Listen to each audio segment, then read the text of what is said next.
Hello, everyone. This is Marcus coming at you from the Deep Dive Discography, and I have a quick little show review for you.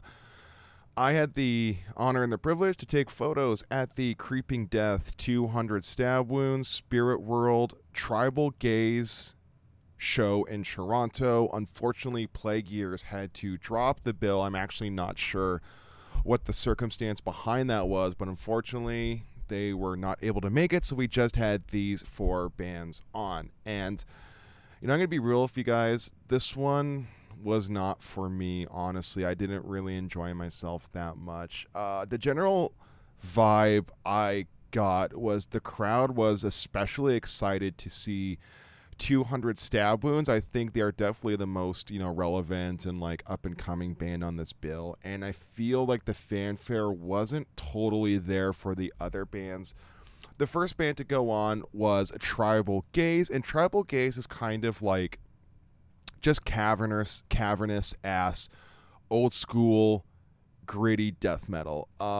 You have heard this style of band before if you're into bands like, Broken Hope and of the such. Followed by them was Spirit World, which was kind of like, I guess we'd call them like a death thrash band. Their little gimmick was, I believe they're from Texas is what the fella said, and their walk-on song onto stage over the PA, they were playing like an outlaw country tune, and they were wearing like glammed up kind of like cowboy outfits, which I thought was kind of cool to see that at a metal show. It's nice to see like a funny outfit like that, and it was good. Not really my thing, honestly. Like, I could see a lot of people who aren't me being really into this band. For me, they weren't particularly amazing or anything. I thought like everything was there. They're like, the vocalist has a cool voice. The guitar players were killing it, and they were very great performers. Just for whatever reason, it just didn't really lock in with me.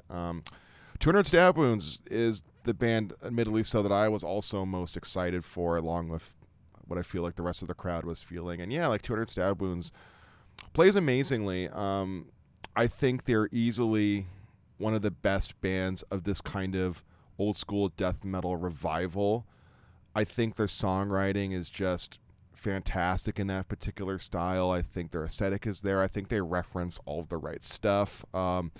What I've always liked is the vocalist has like almost like this Frank Mullen kind of like suffocation kind of vibe to his voice, but the guitar work is really cool. It's like really low tuned death metal riffs, but they're really good at like playing cliches, but in a way that doesn't feel cliched. Like, I think they're really clever with how they use their tropes. That's probably why I think they stand out amongst the rest of the pack. And then so they played a bunch of songs off of the new album, and I believe their previous recordings. I know they don't have that much material out. I only really recognize the new songs, admittedly so. But I mean, like, yeah, it was exactly what you thought it was going to be. Like, if you've ever seen videos of them playing live, they play the music pretty faithfully, and it's really great performances all around. Like, they're such a talented band. But what I gathered from the stage banter was the monitors weren't working for any of the bands. My understanding was there was no vocals coming out of the monitors, but in spite of that, all the vocalists did really well. The actual house mix wasn't bad. Like, I was able to hear the vocals, so I don't know what's happening on their end. And the vocalist of 200 Stab Wounds was like, "Hey, can you guys hear me? Because I can't hear me." But yeah, we heard him just loud and clear. I posted those photos up earlier today. It was a difficult room to shoot. It was very, very dark, and they did not let me use flash, so I did the best I could. And Creeping Death, I wasn't feeling it, honestly. I've tried to give the recordings a fair chance every so often because people tell me they're really good, and a lot of people seem to like them. It doesn't work for me, honestly. Kind of like Tribal Gaze, really good bands, but just not really what I'm seeking musically these days. I could see a certain audience who likes that kind of like 90s revival sound to be really into this show, but for me personally, I've seen a lot of music of this style throughout the years. This is a style of music I was really, really into during my high school days and my young adulthood before I kind of got out of it and started to levitate towards other genres and subgenres and whatnot. And yeah, the overall vibe I got was that every band on this bill ultimately pales in comparison to 200 Stab Wounds. I think if like 200 Stab Wounds is the golden standard for what the revival of the style is. I think everyone else is just not quite at their speed.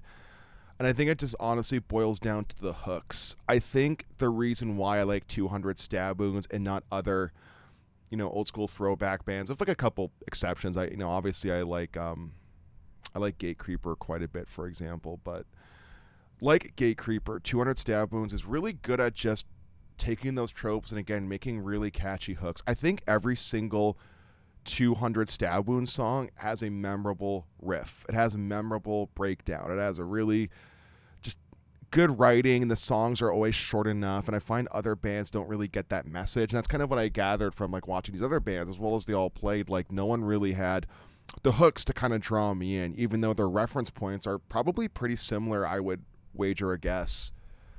It just kind of felt like a lot of these bands were paying homage to the 90s death metal sound.